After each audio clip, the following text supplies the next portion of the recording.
Remember this position? In this position, we were discussing pawn to b5 variation in the previous video. So if you haven't seen the previous video, watch the part 1 first and then come back, or click on the I button to see the video. We have seen the moves after white bishop capture pawn on b5. So now let's see if d5 pawn captures the knight on c6. If white do so, black will capture the bishop on c4 first. Now likewise in the previous one, if white castle in this case, then black will simply push his pawn to the h6, attacking on the knight. Knight will go back to the f3. We will push our pawn to the e4 and attacking once again on the knight. White move its rook to the e1 and try to pin the pawn. But after bishop to e6, pin has been removed and knight is still under attack. There are many options for the knight, but let's see. White move its knight to the e5. Black will move its bishop to the d6 and attacking on the knight. Knight goes to d7 and looking for exchange, but we will surprise the white with the Greek gift sacrifice by moving our bishop to h2, capturing the pawn, and king is under check. White get little bit surprised because he was not expecting such move from the black. So white will capture the bishop on h2. Now black move its knight to g4 and give check to the king. King will go back to the g1 and black will move its queen to the h4. From here, computer suggested best move for white is queen captures the knight on g4 and black bishop can capture the white queen, and black is 4 points ahead in the game. But I'm sure white is not looking for a queen sacrifice, so white don't do that and simply push its d2 pawn to d4. Then white is gone. The checkmate in 5 move is coming for the white. Let's see on the board how black can do that. Both queen to h2 and f2 is check, but black should start with giving check from f2. Queen to f2 is check. King will go to the h1. Queen to h4 is check. King will go to the g1. Queen to h2 is check. Only possible move for the king is f1.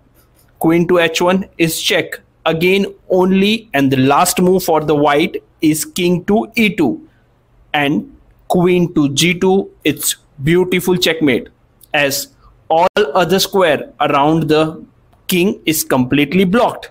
So white is checkmated. From this position, the best move according to the stockfish is bishop to f1, which looks obviously odd as white has just developed his bishop and now he has to take that bishop back. So very few knows that. So very few will play that. So now let's check what is black's option if white is moving its bishop to f1. Maybe white is thinking about that queen capture the pawn on d5, and after that white simply move its knight on c3, attacking both on pawn and queen. Both bishop and knight is attacking on the pawn, so white may have an extra pawn. But wait, that's what white is hoping for. Instead, we still surprise the white by pushing our pawn to the h6. White may capture the pawn on f7 and king will capture the knight on f7.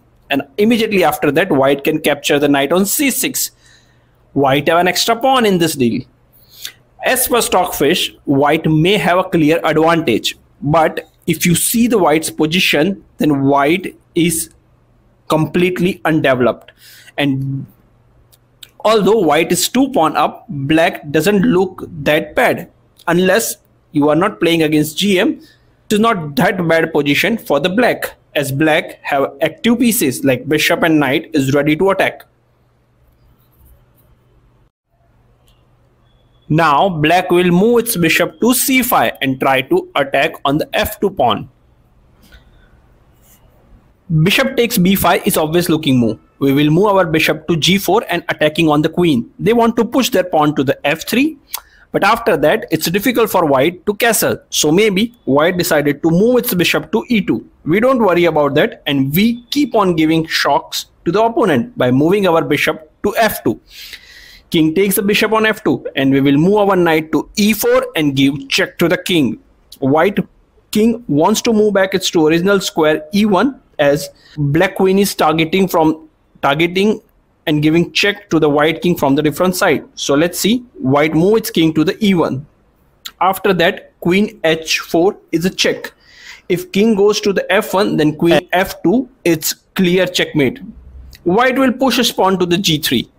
As white king side is completely open and all other pieces are so inactive, we don't mind about sacrificing our knight, so we will capture the pawn on g3.